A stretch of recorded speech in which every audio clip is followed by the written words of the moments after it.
Olá, pessoal! Boas-vindas a mais essa explicação em nome da Ford College. Bom, se no nosso estudo anterior a gente preparou todo o terreno criado a estrutura do catálogo, o nosso objetivo de hoje é desenhar a planta exata da engenharia. É aquele momento de definir de fato como a gente vai traduzir o código da Ethereum Virtual Machine para a Solana Virtual Machine, só que de um jeito que seja super consistente e, mais importante ainda, repetível. E aí a gente esbarra na grande questão: como traduzir tudo isso sem perder a essência do código original? Imagina o seguinte, pensa na tradução de idiomas mesmo. Se a gente pegar aquela expressão em inglês, "It is raining cats and dogs", e traduzir ao pé da letra, o resultado vai ser "está chovendo gatos e cachorros". E cá entre nós, isso não faz o menor sentido na nossa cultura. A gente precisa adaptar para uma expressão local, tipo "chovendo canivetes", para manter o significado intacto, né? Pois é, com contratos inteligentes, a gente precisa de um manual de regras rigoroso exatamente por esse mesmo motivo, para garantir que a segurança e a intenção do código não se percam no meio dessa migração. Então, o nosso roteiro de hoje é super direto. A gente vai passar por introdução, os 5 eixos, fidelidade versus estilo, o fluxo de trabalho, um exemplo prático e, claro, a nossa conclusão. Bom, vamos direto ao ponto 1, introdução ao manual de tradução e a construção de regras repetíveis. Como a taxonomia do nosso catálogo já está bem definida, agora a gente precisa focar num processo que seja cirúrgico. O manual de regras não é, de forma alguma, um guia de copiar e colar. Na verdade, ele é muito mais um modelo mental estruturado. Traduzir contratos inteligentes exige que a gente aplique o tempo todo critérios priorizados para cada novo recurso ou linha de código em Solidity que aparece pela frente. Basicamente, é a peça que faltava para a gente conseguir mapear o Solidity para o Rust com total consistência. Seguindo para a etapa 2, os 5 eixos da tradução, ou seja, as dimensões do nosso projeto.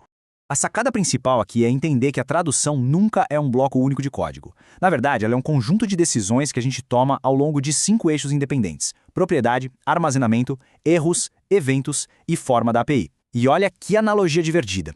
No eixo de propriedade, o famoso MSG.Sender do Solidity é quase como aquele leão de chácara de uma boate, sabe? Meio relaxado, que só bate o olho e deixa a pessoa entrar.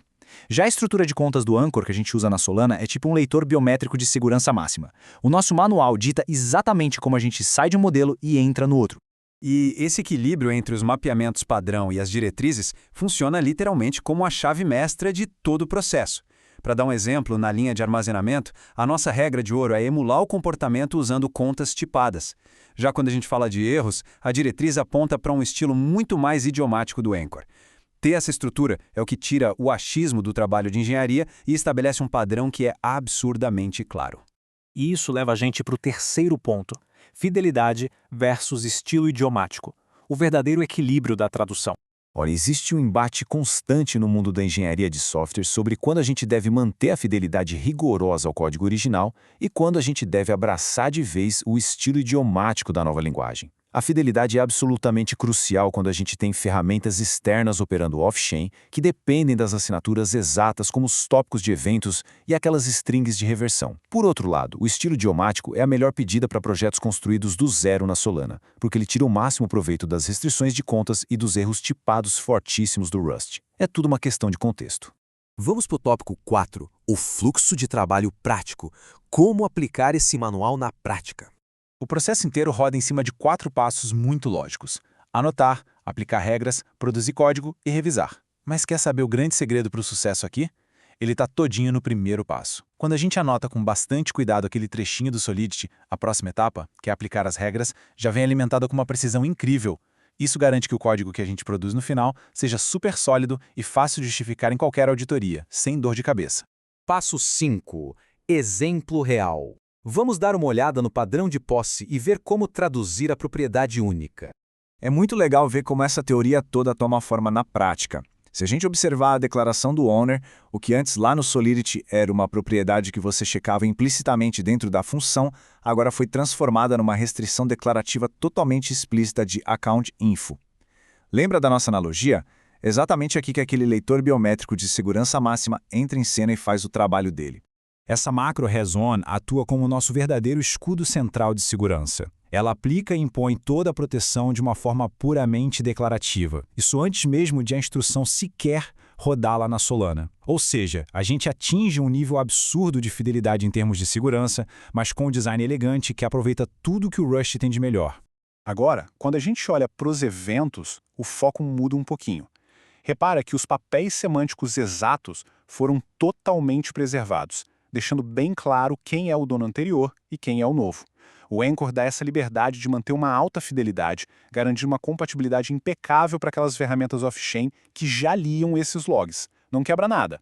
E quando o código está pronto, chega a vez da documentação. A entrada no nosso catálogo é descrita de um jeito muito direto, tipo, mapeado owner para pub key, aplicada a restrição has1, preservada a semântica do evento para ferramentas downstream. Olha que justificativa limpa e concisa. É a prova viva de que o manual deixa cada decisão transparente e fácil demais de ser revisada pelo resto da equipe de engenharia. E, finalmente, tópico 6, conclusão e próximos passos para a gente consolidar essa fundação. Resumindo a ópera toda, a gente tem 3 regrinhas fundamentais que vão guiar qualquer trabalho futuro no catálogo. Primeiro, priorizar sempre a fidelidade máxima na área de segurança. Segundo, usar o armazenamento tipado como nosso padrão ouro.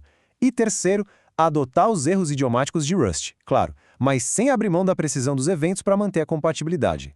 Com essa base toda construída, na nossa próxima etapa do curso, chamada Guided Translations of Core Patterns, vai ser a hora de botar a mão na massa em larga escala.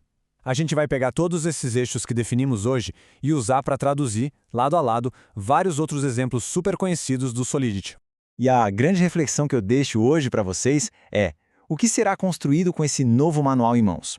Porque ter essa fundação técnica bem estabelecida abre as portas para a gente criar aplicações fantásticas na Solana, de um jeito super seguro e padronizado. Em nome da Ford College, eu deixo um baita muito obrigado por acompanharem essa explicação e, claro, se quiserem continuar expandindo o conhecimento sobre esse assunto e descobrir um monte de temas fascinantes do universo da Web3, é só visitar ford.college. Até a nossa próxima análise, pessoal!